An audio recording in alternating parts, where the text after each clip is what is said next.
too, but I think along the way, along every journey, there are these little trigger moments that invite you down another path, right? And learning how to pay attention to where are those trigger moments in your life, I think are super important. Intuitions or insights that kind of open up new frontier for you. And I know that happened for me along the way, being a clergy person. I imagine it happened for you because you've come so far in the way in which you think about all this stuff. Can you remember like an early nudge or something that started you down a little different path for yourself? That's question number one. Well, I was born a poor white boy. Yeah, I know you were. Use the microphone, rascal. All right. Let me know if you can hear. I guess I need to provide a little bit of background. Sure. And that is without my whole life story. But I was a preacher's kid, so I grew up within a certain denomination, along with my brother and my sister. My father was the Episcopal rector of Christ Church, Joliet, Illinois, when I was born. He was also chaplain at the state penitentiary there in Joliet. But then we moved from my childhood to Kalamazoo, Michigan. There he was the rector of St. Luke's Episcopal Church. And all around the Bronson Park in downtown Kalamazoo, there were the Methodists, the Presbyterians, the Congregationalists, the Christian Scientists, all the different flavors of mainline Orthodox Christianity that I grew up with. And so that was my upbringing.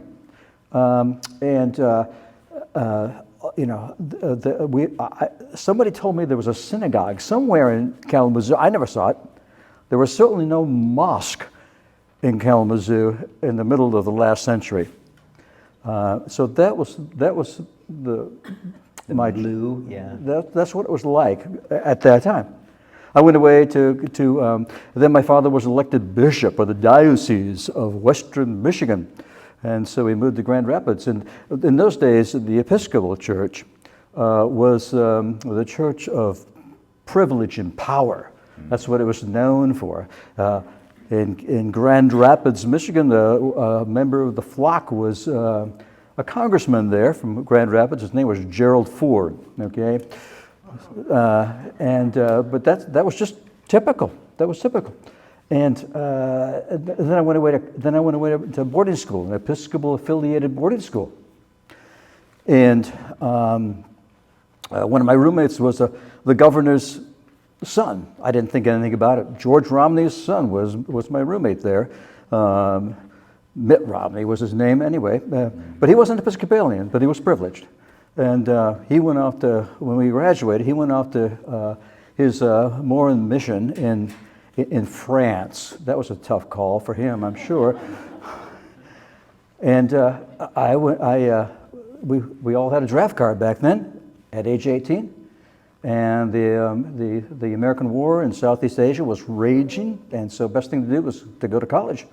And when I was in college, I became a philosophy major, and that's when I was first exposed to the whole idea of mythopoeic language. Yeah, say that word again. Mythopoeic. There's a guy named Henri Frankfurt who wrote a book called Before Philosophy. That was formative in terms of me understanding all these childhood biblical stories I'd learned in Sunday school were mythic stories, meaning they weren't myths in terms of fanciful fairy tales that aren't true. On the other hand, they might not be factual, but they speak to deeper truths. Okay, and so that started reframing all the ways in which I understood those stories that I had learned about the Good Samaritan, or the father who had two sons and one was a prodigal, or a sower went out to sow. Those kinds of stories. Yeah. And so that was how I really started to rethink a lot of the ways in which things got framed. Do you think did those stories, because we all learn those stories growing up, so you may, or those of us who were in the tradition learn those stories coming up, did they come to life in a new way with a mythic, poetic kind of framing around them when you started to engage them? You learned something about them came alive when you approached them that way, or what was the experience when you applied that to these stories? I think when I identified my own self in the story, my father had 2 sons. I was the prodigal. Okay. You still the prodigal? Just check. There you go. And when I went on, I did go into the Episcopal ministry. I was an Episcopal priest for 26 years. The last 24 of those was a little struggling mission congregation out in Contra Costa County, California, out on Clayton Road. St. John's Episcopal Church in Clayton, on Clayton Road. And I was there 24 years. When I went there, it was a struggling mission on its last legs. It was in an old dead walnut orchard. I arrived and I said, we got to get rid of all the dead wood around here. And you meant that literally for a change. Yeah, there you go. There you go. And so the sower, the story of the sower, went out to sow. And what are you going to sow? I wrote a song, and I used to play the guitar and sing, and I wrote a song called The Sower. And it became a popular song we sang many, many, many times about sowing seeds of faith and hope and love there beneath Devil Mountain, in the shadow of Devil Mountain.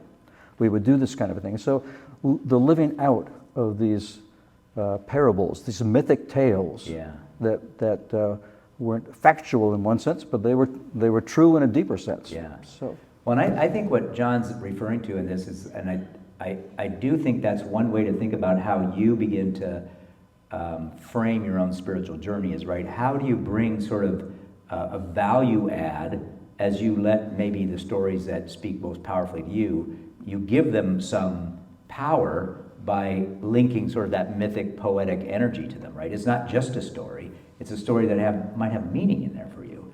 And I think you started applying those to the biblical narratives, but in some ways I think people are learning how to apply that same kind of energy to the stories that matter most in our own lives, right? To see, today we read some poetry from a woman who is very in touch with the earth, right? So rather than just look at raindrops, she sees rain as like blessing and the life giver. And you can just see in her poetry, right, exactly what you're doing. She's investing in just common story, something grander.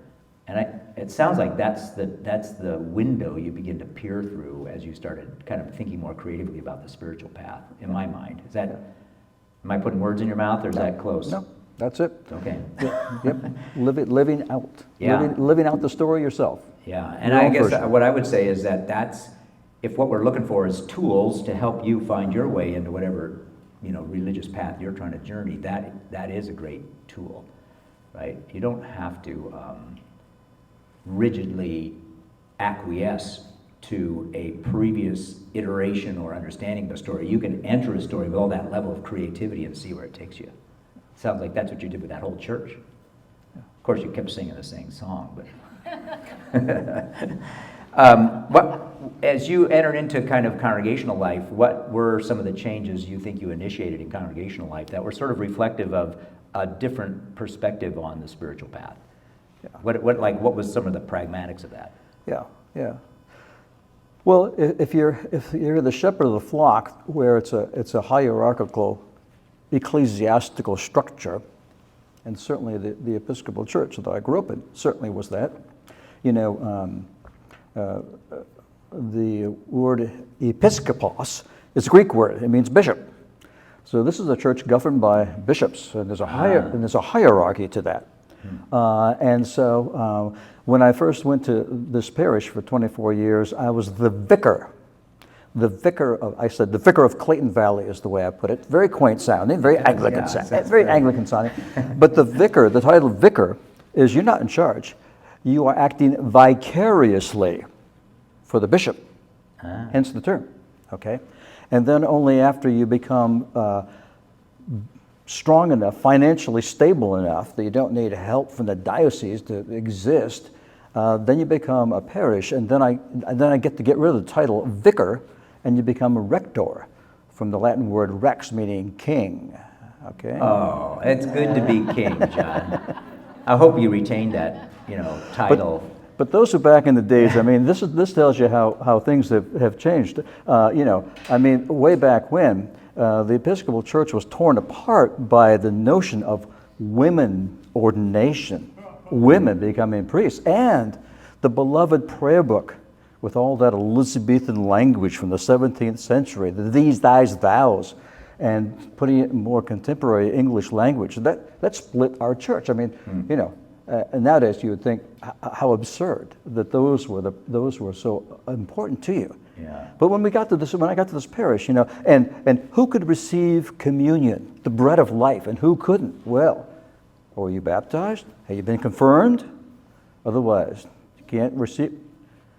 And so one of the things I did very early on was the gifts of God for the people of God, for all people are of God. Well, that's a pretty non-canonical thing in the Episcopal Church. So those kinds of things to try to break down some of those early barriers. But that was the kind of evolution that particular denomination went through. Yeah.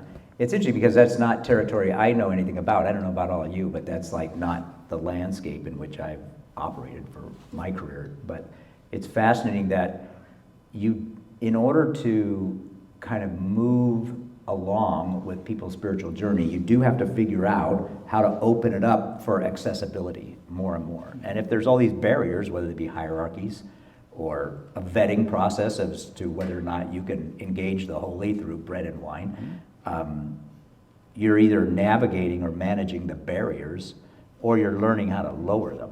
And it sounds like you were exploring how to lower them, is my feeling. And people were responding, I'm assuming? Yeah. You got to be king? Yeah. That's great. Early on. There was a time when, I was young, energetic. I had a certain package of skills and tricks and talents in my back pocket, and the stars aligned, and the place just took off. Yeah. And we raised our 2 daughters in the parish, and at that age, when families were still very much involved, and it was just that time and era.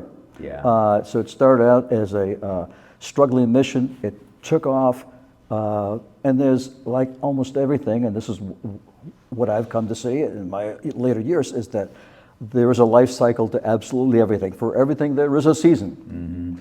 Mm-hmm. And so we went through that life cycle, and after I left there 17 years ago, that parish dwindled, went back to mission status. The property that we built up has been sold off, that kind of thing. So that whole full cycle to that particular faith community. Yeah. Yeah. Well, and I think that's an important one to remember. The sociologist made mention of this too, and that is that one of the things that's hard for us, I think, these days is the rapid rate of change that's happening, right? So it's one thing to navigate change when it's slow, because you can kind of adjust and adapt. But when the cycle of change happens in a course of a career or a lifetime, you have to have a multiplicity of changes that you're going through. It's harder to kind of keep up, right? And I think that's what happens I think that rate of change is happening at this point in time, definitely. I can feel it myself. It's like the great ideas I had 5 years ago, they just don't even work anymore. And they were really great ideas 5 years ago, right? So now you're like, I got to abandon ship and reframe how many times in a career arc. And I bet you're the same way in whatever career you're in, right? If you just sit still and think, I got this, you're out. It's just, there's too much, the rate of change is too rapid. So after a point in time, then you kind of shifted from structural organized religion and started kind of a house model church that you called Pathways. And it was also linked to Words and Ways, which was an article you were writing for the Progressive Christian movement. What was the experience of Pathways, and what did you learn when you tried to shift to a kind of a house church model? So this is like a small community that gathers weekly, I'm assuming. What was the dynamic that you discovered inside of that Pathways community that you tried to shape? That model I had discovered during my ministry in the parish, where one of the most well-received popular programs in the congregation was something we would do during the penitential seasons of the year, particularly during the Lenten season, and that is that we would have these house churches in parishioners' homes where we have different programs going on And so, so that model was done for a number of years and very popular. So so I had already learned that's a great model. So after I had left, and I wanted to continue contributing something. I don't do it weekly; I do it monthly. Sunday mornings, I'm usually with another community on a bicycle. So Jermaine and I are in a cycling group. We did 24 miles today. We went right past here this morning, about 11:30 in the morning. We were cycling past you folks, and the thought came to my mind that I hope the services were over and you were long gone, because the parking lot was empty when I went back. No, that's pretty typical. Okay. I was glad you didn't show up in your spandex. I understand that too. Yeah, I get that. So that's something that I'll get into. Well, so what were the takeaways from, because that community too went through probably a whole life cycle as well. So what's your sense of, because I know for those of you who are part of the Soul Forum community, we too try to gather periodically in a small group. You know, we try to listen to each other's stories. We're trying to do that, but you also have done that long enough that you know that there is an arc of evolution in these kind of communities, one way or another. What did you kind of learn along the way? Yeah. So I've probably been doing the Pathways model for 12, 14 years now. And so that's a long-term pastorate in the old professional sense of doing that. But it has evolved. It has changed. It came from what I was used to doing and just kind of doing it on a smaller scale with a smaller group in a circle. And really over the years, knowing that what we were trying to do was to replicate what has become more and more known, and that is, if any of you are familiar with the West Star Institute and the Jesus Seminar movement and all, they just put out a book recently called After Jesus, Before Christianity. And it's a wonderful book that tells a story of how the early pre-Christian movements got started. They were essentially supper clubs held in homes. And so while this may be a new model for us, it's an ancient original model, the way it got started. And they would get together and they would tell Jesus stories. I heard the one about the sower that went out to sow. I heard the one about the Good Samaritan, or I heard, that kind of. And so the phrase I use now is not Jesus the Christ, but the Galilean peasant sage is those are basic fundamental teachings. And so more and more I focus on that. And I got a couple of Pathways folks sitting right here, and they've heard all this before. They hear it and one of the risks, of course, in if you come every week or you come every month, is that after a while, it sounds like I'm saying the same old thing over and over and over again. I get it. Maybe somebody in the pulpit, that's your experience as well, too. And so more and more, I realized that I'm simply one in the circle, one person in the circle, and we share bread and wine, and we share stories, we share our lives, and that whole sense of community, mutual support, that kind of thing. The same thing is we've discovered that in the cycling group we go with, we always stop halfway through at Pete's Coffee. There's your bread and wine right there, sitting having coffee and that kind of thing. And so those fundamental community of mutual care and support that people experience. Back when I had the formal parish, I used to tell people, you can't go to the coffee hour unless you go to worship service first, okay? Because they were coming for the coffee hour. Right. That's what they're coming for. Well, so my guess is that what you're stumbling into here in some ways is that, and I've heard this too, is that there's something just sacred about being together, right? So you don't have to have this weird paradigm that you're all kind of agreeing upon. Just being together literally creates the possibility of these sort of magical or meaningful moments in life. And people really just want to they want to get there. Now, they might have to listen to you for 30 minutes before they get there, but that's where they're headed, and you can get in the way if you want to, but that's where they're going. And I guess I both agree with that, and yet I also know that sometimes it's hard to create that kind of energy when you're, gathering with people. Like, how do you get to places where community is meaningful and not just, pain in the butt, where you're like, oh, whatever, when's this guy gonna shut up? How do you get those kind of meaningful moments embedded in community life, I think is partly a trick. I don't have the answer for that one. Yeah. And I need it, can you, I can see you got the whole bottle. Thank you, Jen. All right, you got an idea on that one? Something I thought in terms of response to that is that there is always a risk in, there seems to be something in our human nature where tribalism is the default. And so my tribe was Episcopalian, and your tribe may have been Lutheran, and that kind of thing. And the temptation is that we define who we are by who we're not. We are these, and we're not those. And that is so true, and both in the two dominant forms in which we try to organize our lives, which is religion and politics.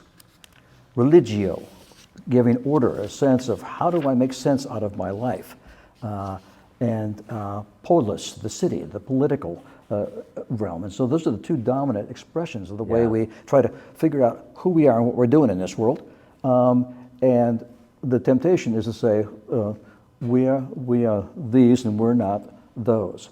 And so in order to have the deepest, truer sense of community, it seems for me, is that we don't need to define ourselves by who we're not. Yeah, yeah. Well, I do think this is a tricky one because we migrate to the like-minded relatively easily. I don't know about you all. I don't think it's my personal problem. I think we all do that, right? So as I start in a conversation in a community, I'm going to move into a conversation probably with people who are going to resonate with my worldview at some level, and that's by nature we tend to want to silo ourselves in those kind of safety conversations. But I'm learning and struggling and still trying to figure out what's it like to sit uncomfortably when you're in conversation with people who don't frame their life like yours, and that you're curious enough and non-judgmental enough to allow their story to rise to the surface, be the sacred story for the moment, and then what's weird is magically you get something out, something happens in that moment. And I think that, I don't know if you've experienced, I don't know if that's what's happening, because I do think, if I think about the supper clubs I've been a part of, they tend to degenerate over time, not get better and better. So now I'm going to the same one, we're talking about the same stories I've heard, it just gets bad. How do you keep that from happening? Do y'all experience that? Am I the only one who? Okay, good. How do you do? I almost think it's just by keeping new voices coming in, but I don't know. I don't know the answer to that. Yeah. I'm struggling with that one. If you have any magical answers for that one. I have a litmus test, which is I'm mixing my metaphors here, but I have a litmus test, and that is while I will try to stay open to listening and hearing another's different voice and where they're coming from. But it's this. If I had a bumper sticker, it would read like this. We live our lives by myths and metaphors. And I've already talked a little bit about the way in which we live out these mythic stories in our own lives. But everything can be a metaphor for something as well. And the scriptures are full of all kinds of metaphorical stories, that kind of thing.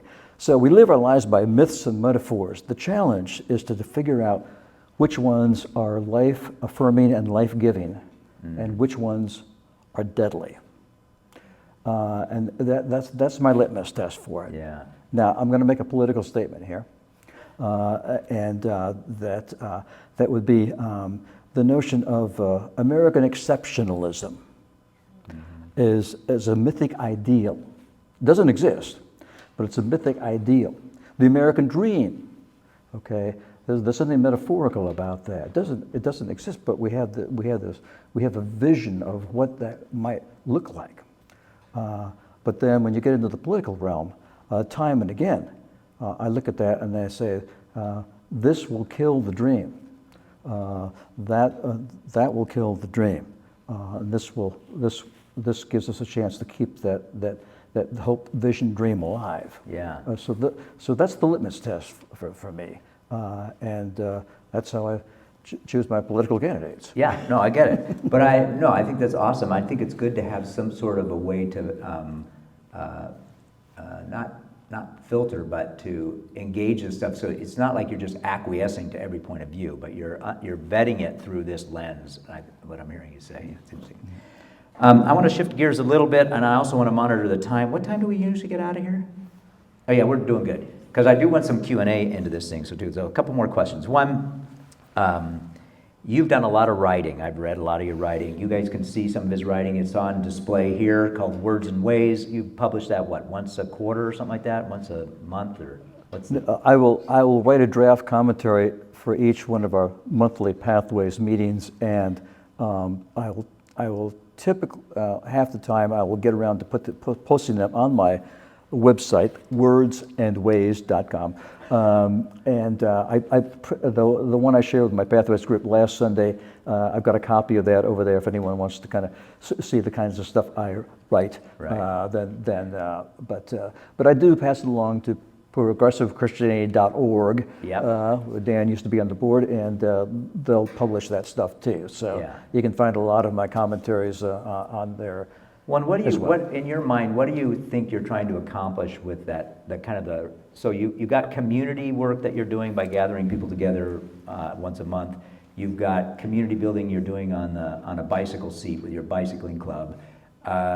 You're also applying this sort of mythic, poetic lens to everything. What are you trying to accomplish with the writing that might be different from all that? Is there another angle you're trying to explore? It's, I was speaking with Alan, and I'm sorry, I forgot your name. Valerie. I was speaking with Alan and Valerie before we sat down to do this, and I think I was talking to you when I used the expression that what I've been doing is it's like I'm keeping my oar in the water, paddling along. And so it's kind of a discipline for me to say, okay, I have to come up with what am I going to think about and put down on paper where I'm thinking now.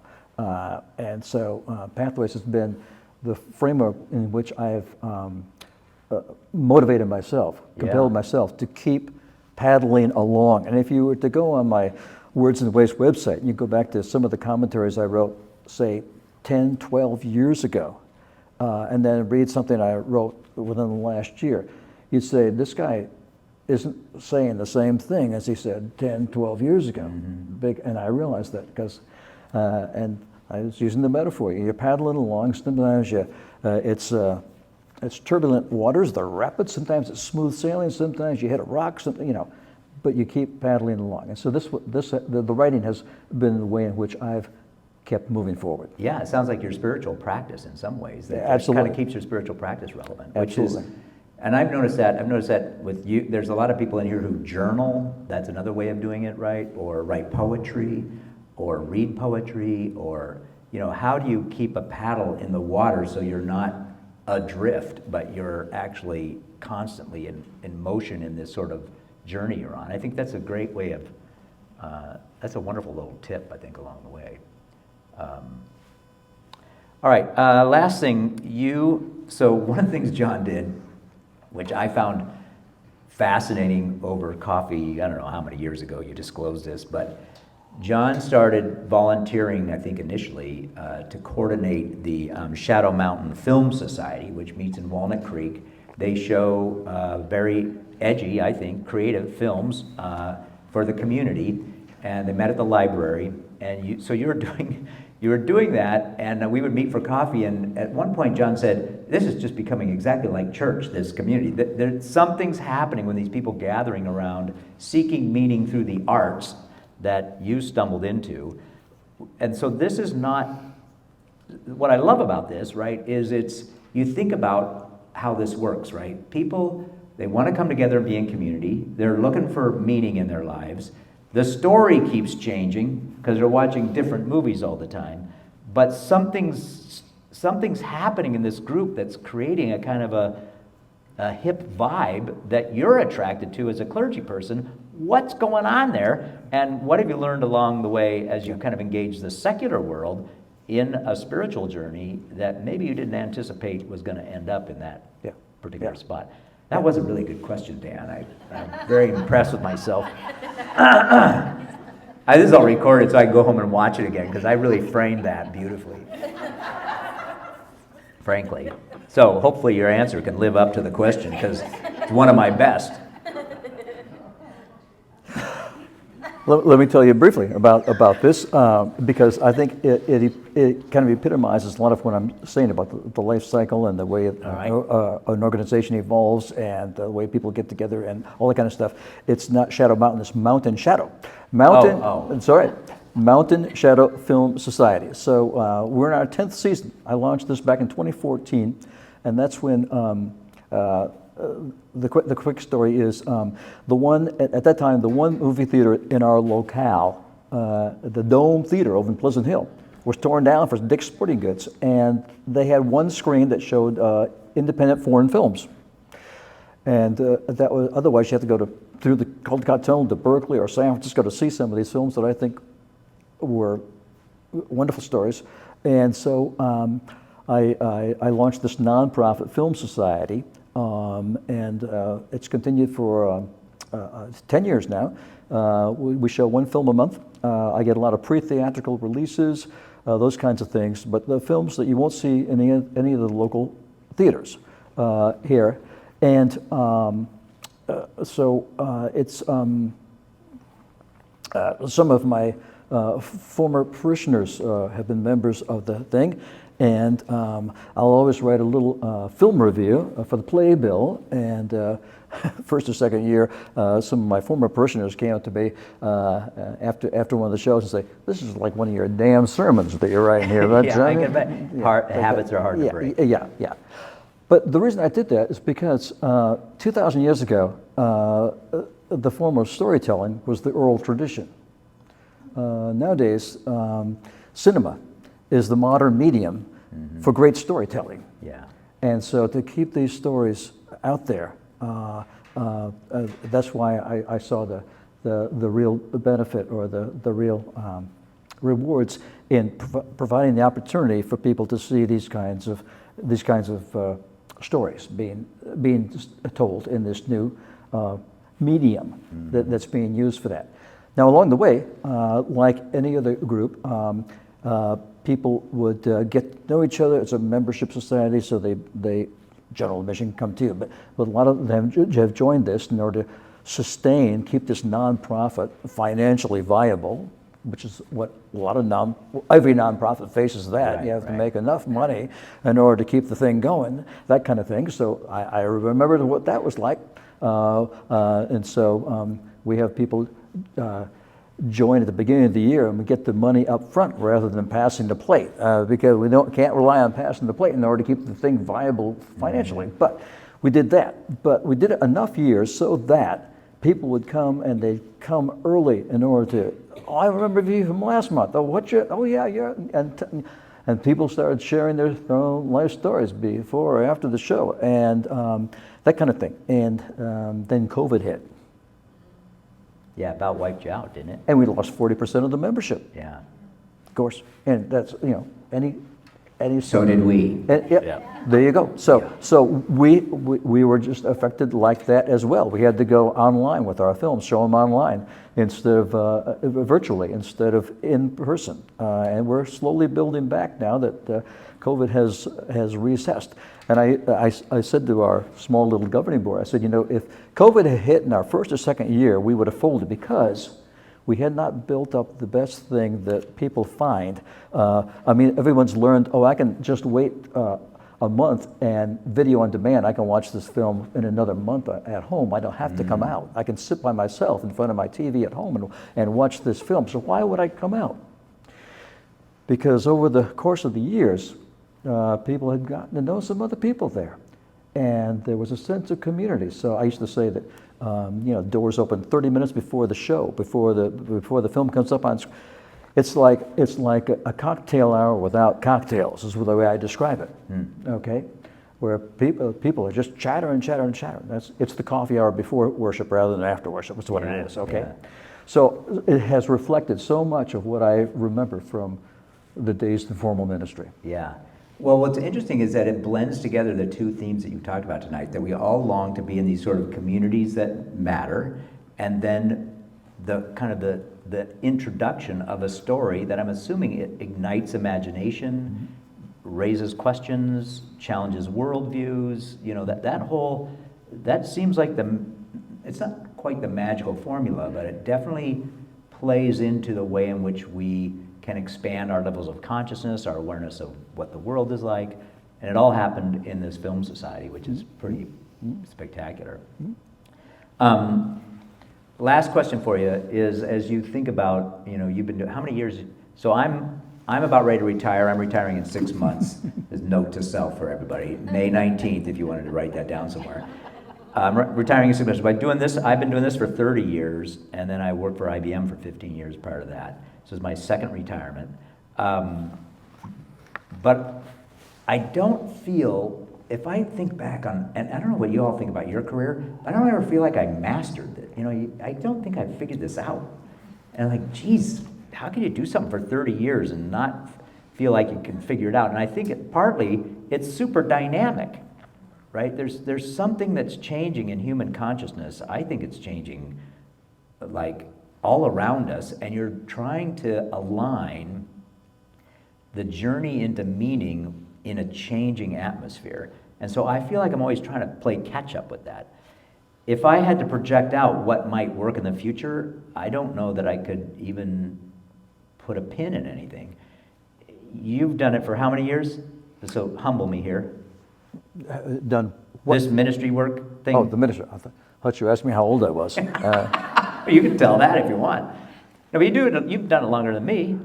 Well, I did quote, formal ministry for 26 years, Episcopal priest for 26 years. Yeah. I've done the Pathways model for 12, 14 years. Right, so you got a lot of years. Film Society for 10 years. Yeah.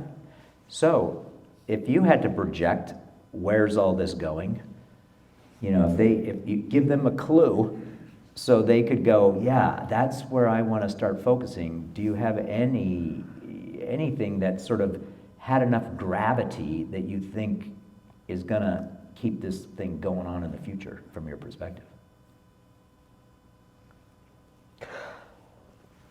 I think one of the things I've learned is, I mentioned this earlier, there's a life cycle to everything. Right. And that sometimes we try to resuscitate something that has seen its day. And to recognize and accept that, and with some kind of hope that with the hope that something new will come along, and that you'll have enough energy and creativity to create something else. Yeah. And so at the time to let go and move on to the next chapter, the next adventure, that kind of a thing. I know it's hard for the institutional forms of religion. When COVID hit, I just shook my head and said, "Oh my gosh, how?"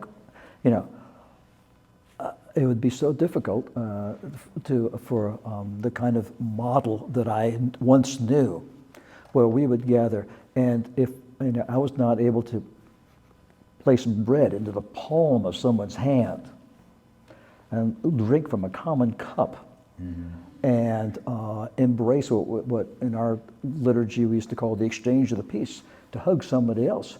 Can't do that with COVID. Yeah.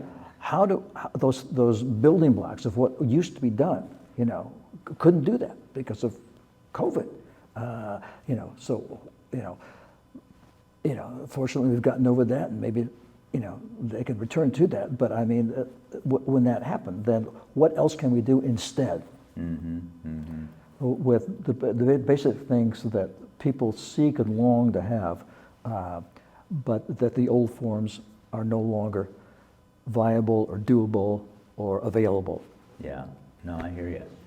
Well, and to feel, and I know it can be hard to let go of old paradigms like that, but you can also live under the illusion that you're pouring all your energy into just perpetuating something that's not going to service the new frontier anymore. And you can be proud of that, but that's not the way forward. The way forward is this sort of, and maybe it goes back to your original statement, right? Applying a lens of kind of both poetics and metaphor to the stories that are the most powerful stories of our time, right? And if you can continue that dynamic conversation, maybe you're dancing in the arena of the sacred or the spirit world or whatever it happens to be for you.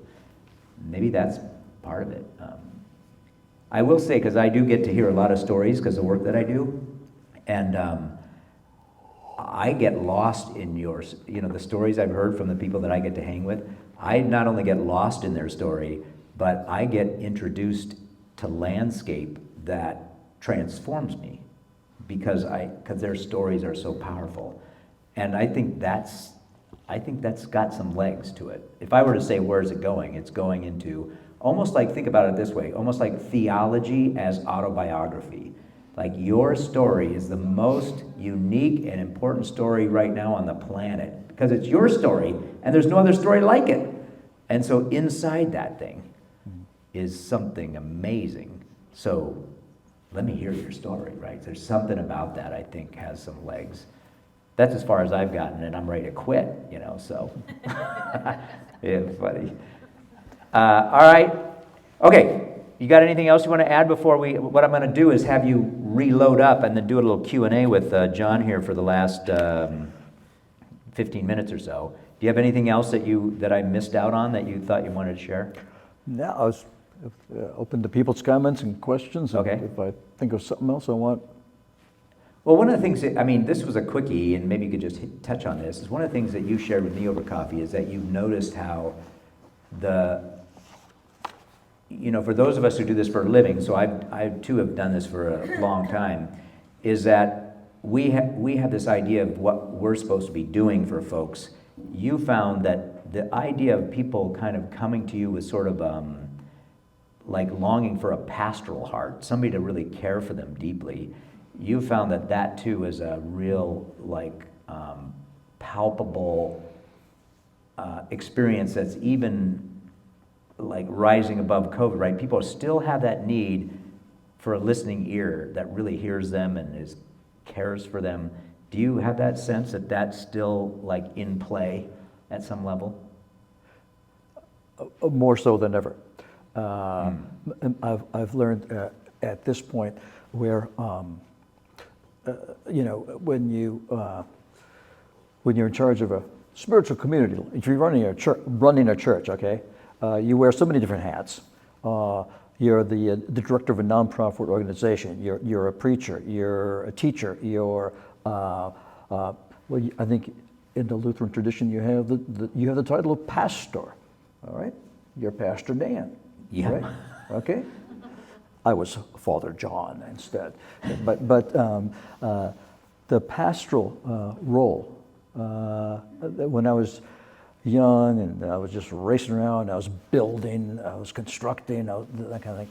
The pastoral role, I wore that hat, but not with the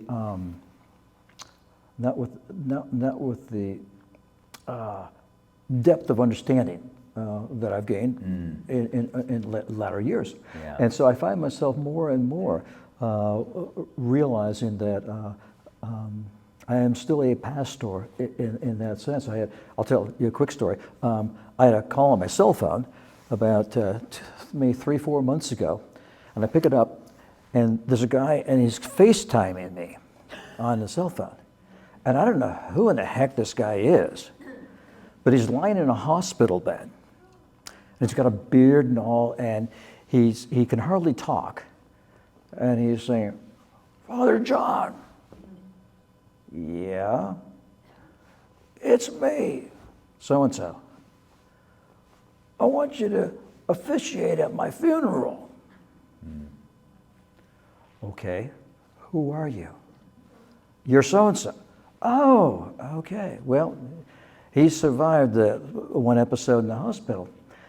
But the next day, I'm doing a hospital call with this guy, and I'm going back to see him, 2 days later, and the kind of thing I used to do as kind of an obligatory assignment of the role I was playing. Yeah. But now I realize that it's just, it's him and me and whatever relationship we still have left with each other. And I will be there for him in any capacity I need to, not because I'm his priest anymore, but just because he's another human being. Yeah, that is an awesome story. Well, what a closer that is. I mean, to think, just hearing you tell that story, when you talk about sort of the poetic metaphor, it's still sort of abstract, but when you talk about having to add a heartbeat to the caring capacity to another inside their story, that takes it to another level, I think.